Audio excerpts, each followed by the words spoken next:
What's up, folks? I'm Dan, and welcome to I've Been Meaning to Read That, the show where I read books out loud that I've been meaning to read. Let's go.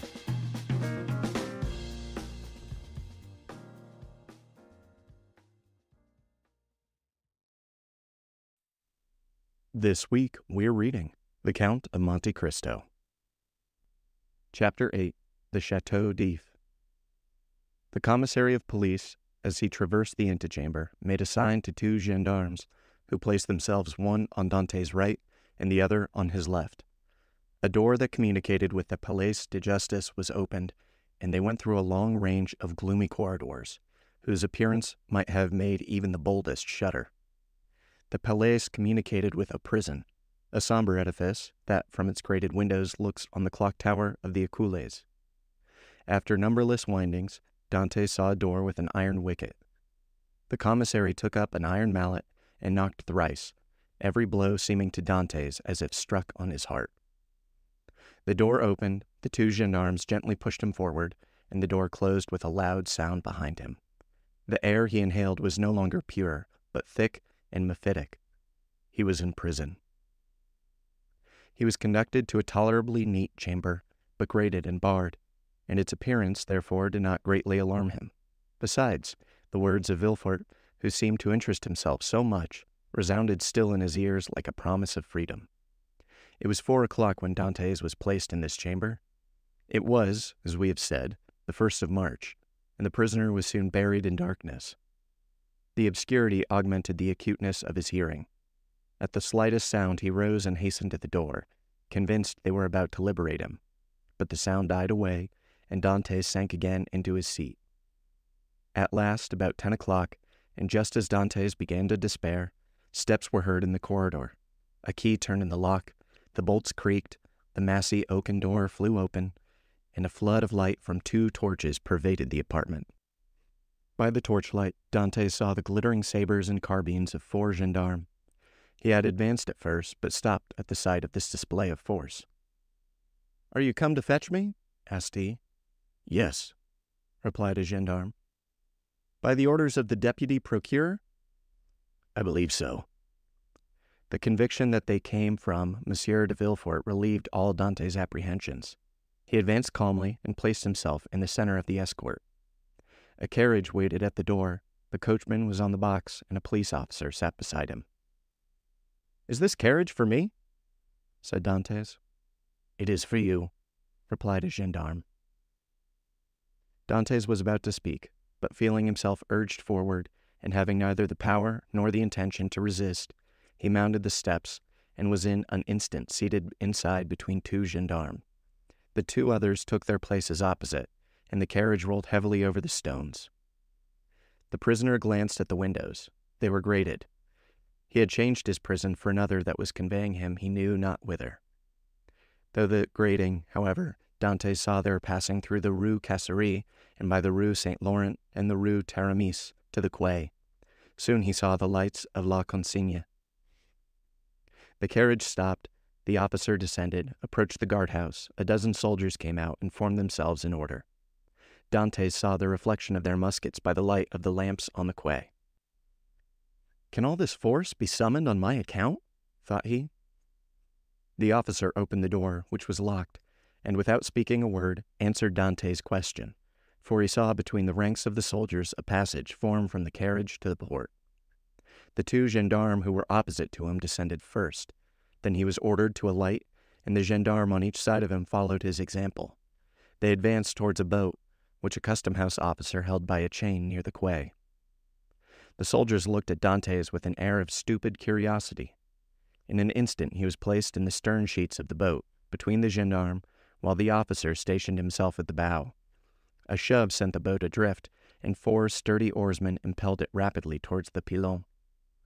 At a shout from the boat, the chain that closes the mouth of the port was lowered, and in a second they were, as Dantes knew, in the Frioul and outside the inner harbor.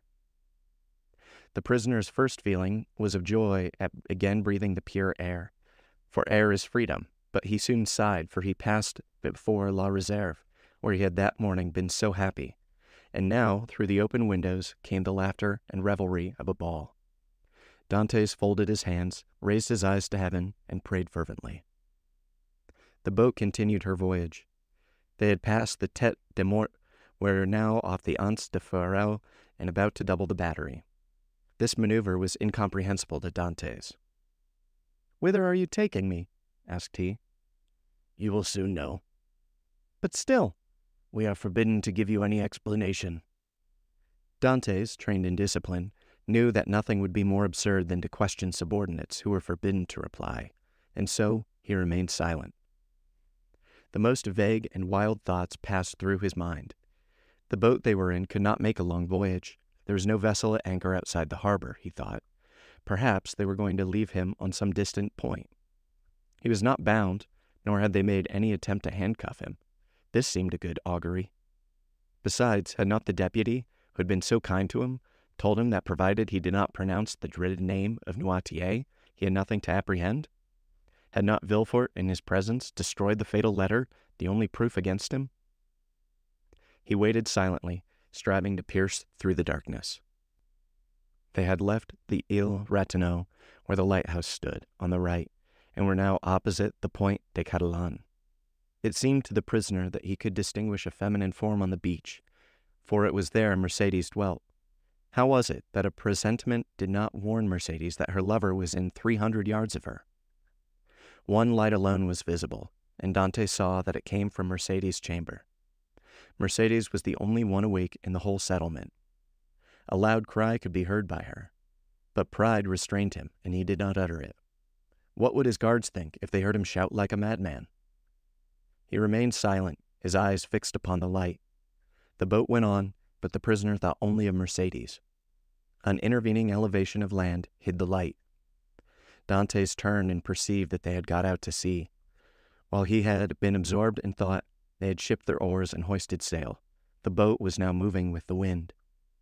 In spite of his repugnance to address the guards, Dantes turned to the nearest gendarme and, taking his hand, "Comrade," said he, "I adjure you, as a Christian and a soldier, to tell me where we're going.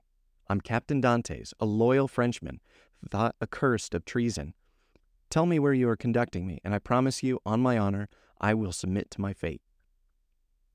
The gendarme looked irresolutely at his companion, who returned for answer a sign that said, "I see no great harm in telling him now." And the gendarme replied, "You are a native of Marseille and a sailor, and yet you do not know where you are going?" "On my honor, I have no idea." "Have you no idea whatever?" "None at all." "That is impossible." "I swear to you it's true. Tell me, I entreat." "But my orders." "Your orders do not forbid your telling me what I must know in 10 minutes, in half an hour, or an hour. You see I cannot escape, even if I intended." "Unless you are blind, or have never been outside the harbor, you must know." "I do not." "Look round you, then."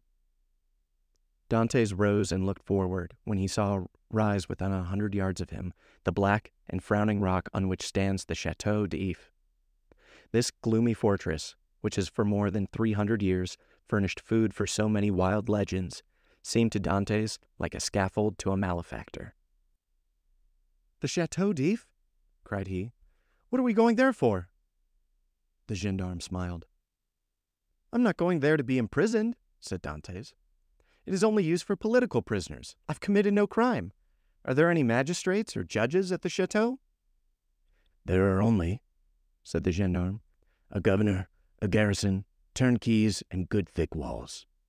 Come, do not look so astonished, or you will make me think you are laughing at me in return for my good nature." Dantes pressed the gendarme's hand as though he would crush it. "You think, then," said he, "that I am taken to the chateau to be imprisoned there?" "It is probable, but there is no occasion to squeeze so hard." "Without any inquiry, without any formality?" "All the formalities have been gone through. The inquiry is already made." "And so in spite of Monsieur de Villefort's promises?" "I do not know what Monsieur de Villefort promised you," said the gendarme, "but I know that we are taking you to the Château d'If. But what are you doing? Help, comrades, help!" By a rapid movement, which the gendarme's practiced eye had perceived, Dante sprang forward to precipitate himself into the sea. but 4 vigorous arms seized him as his feet quitted the bottom of the boat. He fell back, cursing with rage. "Good," said the gendarme, placing his knee on Dante's chest. "Believe soft-spoken gentlemen again. Hark ye, my friend, I have disobeyed my first order, but I will not disobey the second. And if you move, I will blow your brains out." And he leveled his carbine at Dante's, who felt the muzzle against his temple. For a moment the idea of struggling crossed his mind, and of so ending the unexpected evil that had overtaken him. But he bethought him of Monsieur de Villefort's promise, and besides, death in a boat from the hand of a gendarme seemed too terrible. He remained motionless, but gnashing his teeth and wringing his hands with fury. At this moment the boat came to a landing with a violent shock.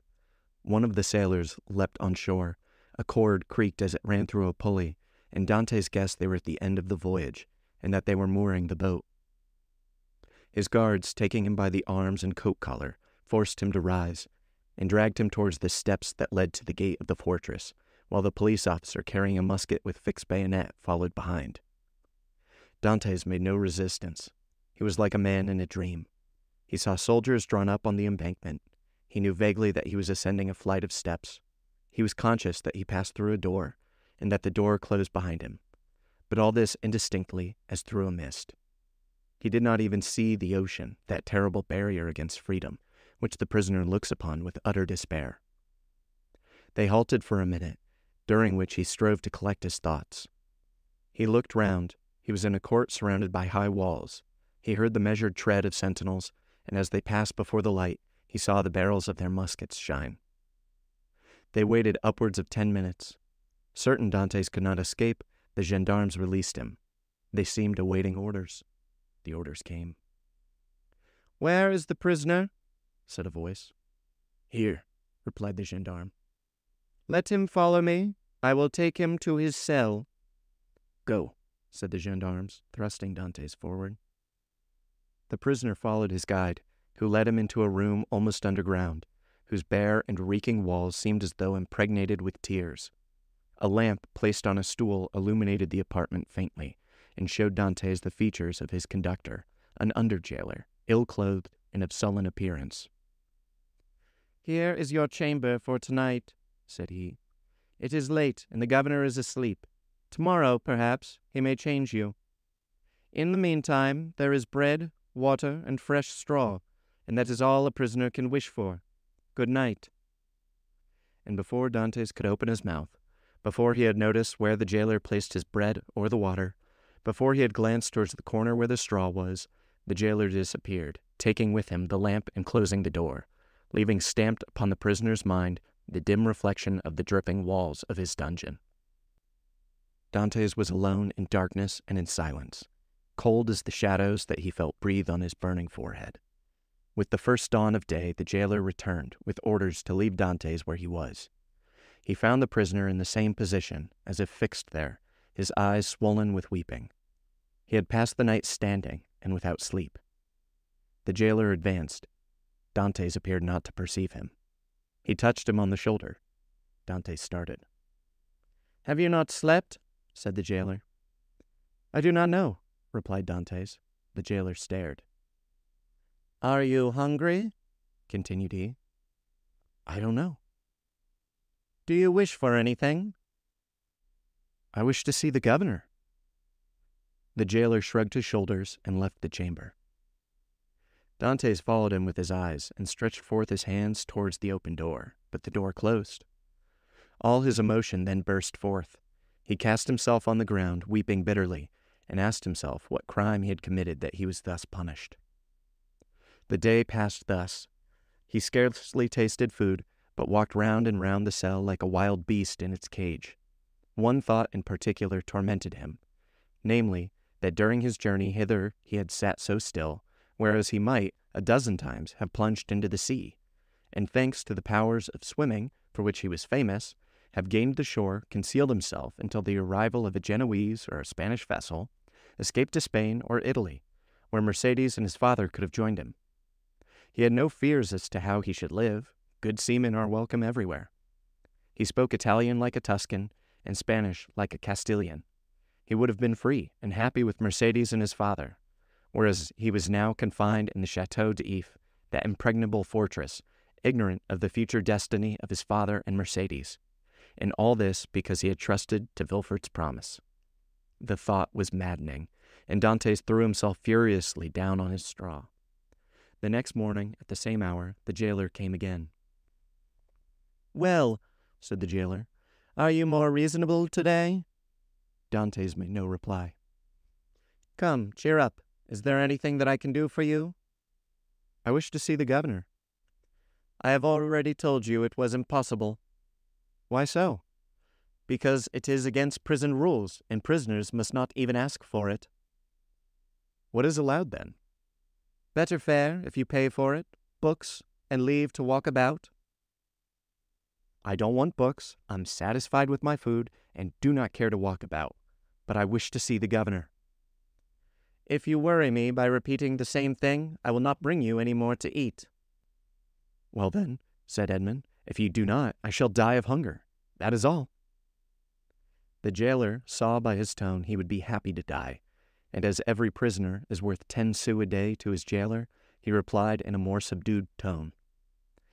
"What you ask is impossible, but if you are well behaved, you will be allowed to walk about, and some day you will meet the governor, and if he chooses to reply, that is his affair." "But," asked Dantès, "how long shall I have to wait?" "A month, 6 months, a year." "It's too long. I wish to see him at once." "Ah," said the jailer, "do not always brood over what is impossible, or you will be mad in a fortnight." "You think so?" "Yes. We had an instance here. It was by always offering 1,000,000 francs to the governor for his liberty that an abbé became mad, who was in this chamber before you." "How long has he left?" 2 years. "Was he liberated then?"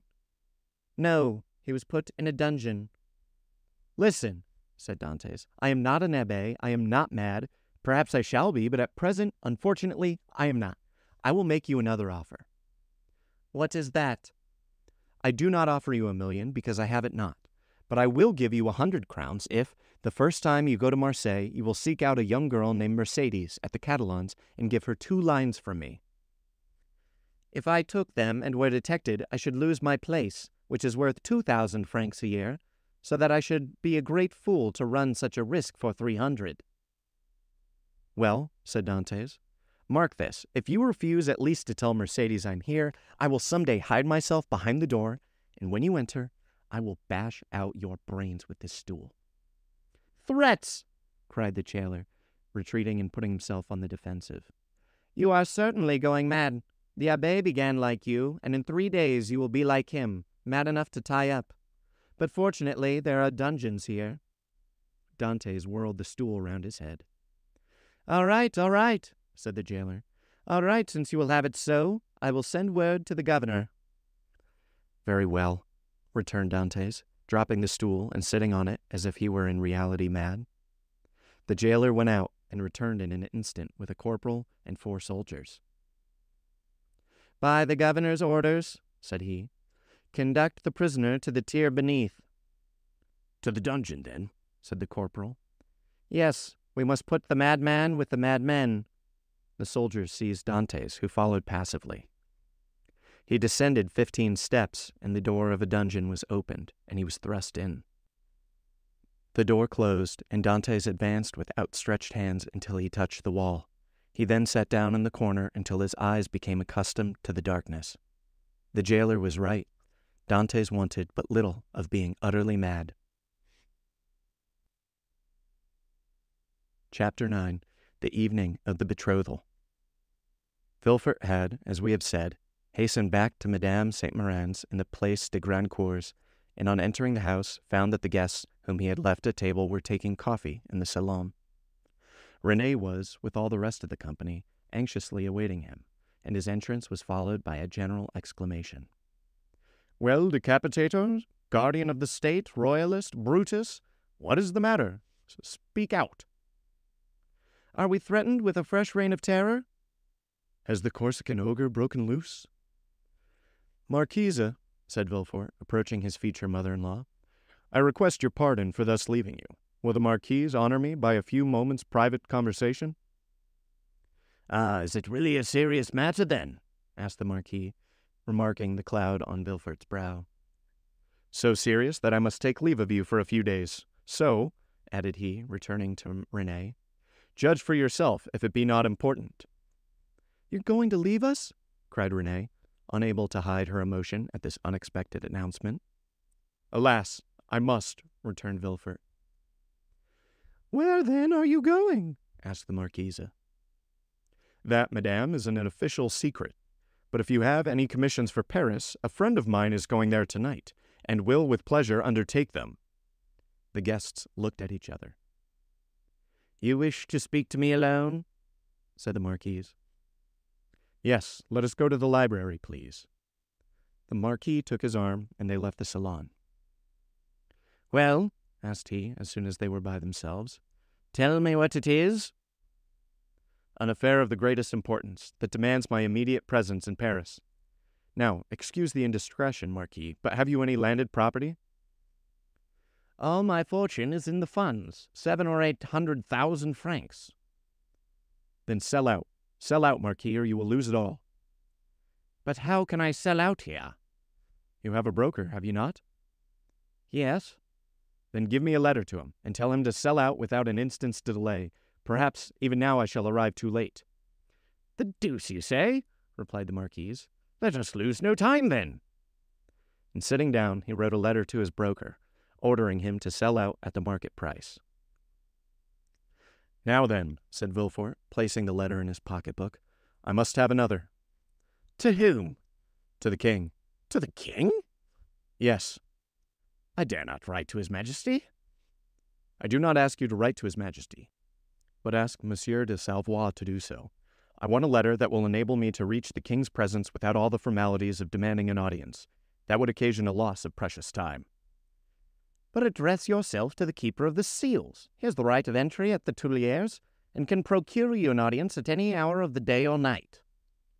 "Doubtless, but there is no occasion to divide the honors of my discovery with him. The keeper would leave me in the background, and take all the glory to himself. I tell you, Marquis, my fortune is made if I only reach the Tuileries the first, for the king will not forget the service I do him." "In that case, go and get ready. I will call Salvois and make him write the letter." "Be as quick as possible. I must be on the road in a quarter of an hour." "Tell your coachman to stop at the door." "You will present my excuses to the Marquise and Mademoiselle Renee, whom I leave on such a day with great regret." "You will find them both here, and can make your farewells in person." "A thousand thanks. And now for the letter." The Marquis rang. A servant entered. "Say to the Comte de Salvois that I would like to see him." "Now then, go," said the Marquis. "I shall only be gone a few minutes." Villefort hastily quitted the apartment, but reflecting that the sight of the deputy procureur running through the streets would be enough to throw the whole city into confusion, he resumed an ordinary pace. At his door he perceived a figure in the shadows that seemed to wait for him. It was Mercédès, who, hearing no news of her lover, had come unobserved to inquire after him. As Villefort drew near, she advanced and stood before him. Dantès had spoken of Mercédès, and Villefort instantly recognized her. Her beauty and high bearing surprised him, and when she inquired what had become of her lover, it seemed to him that she was the judge and he the accused. "The young man you speak of," said Villefort abruptly, "is a great criminal, and I can do nothing for him, mademoiselle." Mercédès burst into tears, and as Villefort strove to pass her, again addressed him. "But at least tell me where he is, that I may know whether he is alive or dead," said she. "I do not know. He is no longer in my hands," replied Villefort. And desirous of putting an end to the interview, he pushed by her and closed the door, as if to exclude the pain he felt. But remorse is not thus banished. Like Virgil's wounded hero, he carried the arrow in his wound, and, when he arrived at the salon, Villefort uttered a sigh that was almost a sob and sank into a chair. Then the first pangs of an unending torture seized upon his heart. The man he sacrificed to his ambition, that innocent victim immolated on the altar of his father's faults, appeared to him pale and threatening, leading his affianced bride by the hand, and bringing with him remorse, not such as the ancients figured, furious and terrible, but that slow and consuming agony whose pangs are intensified from hour to hour up to the very moment of death. Then he had a moment's hesitation. He had frequently called for capital punishment on criminals, and owing to his irresistible eloquence they had been condemned. And yet the slightest shadow of remorse had never clouded Vilfort's brow, because they were guilty. At least he believed so, but here was an innocent man whose happiness he had destroyed. In this case he was not the judge, but the executioner. As he thus reflected, he felt the sensation we have described, and which had hitherto been unknown to him, arise in his bosom, and fill him with vague apprehensions. It is thus that a wounded man trembles instinctively at the approach of the finger to his wound until it be healed. But Vilfort's was one of those that never close, or if they do, only close to reopen more agonizing than ever. If, at this moment, the sweet voice of Renee had sounded in his ears pleading for mercy, or the fair Mercedes had entered and said, "In the name of God, I conjure you to restore me my affianced husband," his cold and trembling hands would have signed his release. But no voice broke the stillness of the chamber, and the door was opened only by Vilfort's valet, who came to tell him that the traveling carriage was in readiness. Vilfort rose, or rather sprang from his chair, hastily opened one of the drawers of his desk, emptied all the gold it contained into his pocket, stood motionless an instant, his hand pressed to his head, muttered a few inarticulate sounds, and then, perceiving that his servant had placed his cloak on his shoulders, he sprang into the carriage, ordering the postilions to drive to Monsieur de Saint-Méran's.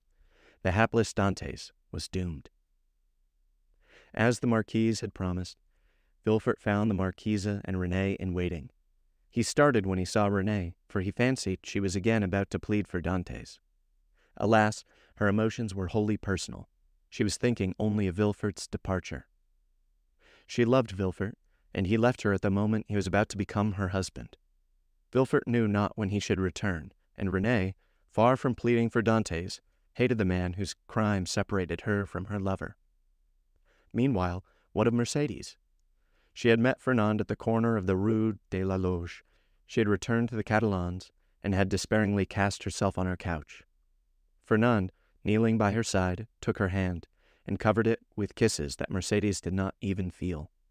She passed the night thus. The lamp went out for want of oil, but she paid no heed to the darkness, and dawn came, but she knew not that it was day. Grief had made her blind to all but one subject. That was Edmond. "Ah, you are there," said she, at length, turning towards Fernand. "I have not quitted you since yesterday," returned Fernand sorrowfully. Monsieur Morel had not readily given up the fight. He had learned that Dantès had been taken to prison, and he had gone to all his friends and the influential persons of the city. But the report was already in circulation that Dantès was arrested as a Bonapartist agent, and as the most sanguine looked upon any attempt of Napoleon to remount the throne as impossible, he met with nothing but refusal, and had returned home in despair, declaring that the matter was serious and that nothing more could be done. Caderousse was equally restless and uneasy, but instead of seeking, like Monsieur Morel, to aid Dantès, he had shut himself up with 2 bottles of black-currant brandy in the hope of drowning reflection. But he did not succeed, and became too intoxicated to fetch any more drink, and yet not so intoxicated as to forget what had happened. With his elbows on the table, he sat between the 2 empty bottles, while spectres danced in the light of the unsnuffed candle, spectres such as Hoffmann strews over his punch-drenched pages, like black, fantastic dust. Danglars alone was content and joyous. He had got rid of an enemy, and made his own situation on the Pharaon secure. Danglars was one of those men born with a pen behind the ear, and an inkstand in place of a heart. Everything with him was multiplication or subtraction. The life of a man was to him of far less value than a numeral, especially when, by taking it away, he could increase the sum total of his own desires. He went to bed at his usual hour, and slept in peace. Vilfort, after having received Monsieur de Savoie's letter, embraced Renée, kissed the Marquise's hand, and shaken that of the Marquis, started for Paris along the Aix road. Old Dantès was dying with anxiety to know what had become of Edmond, but we know very well what had become of Edmond. And cut. That's a wrap, folks. Thanks for listening to today's episode of I've Been Meaning to Read That. with me, your host, Dan. If you want to learn more about the show, you can follow us on Instagram at Meaning to Read and TikTok at I've Been Meaning. If you want to support the show to help keep it going, you can find me on Venmo at Dingus Donut, DINGUSDONUT. Supporters get a shout out on the show, and even more important, get to vote on the next book that we read. No matter what, I'll see you for our next episode. Until then, read those books you've been meaning to read, and have a lovely, lovely day.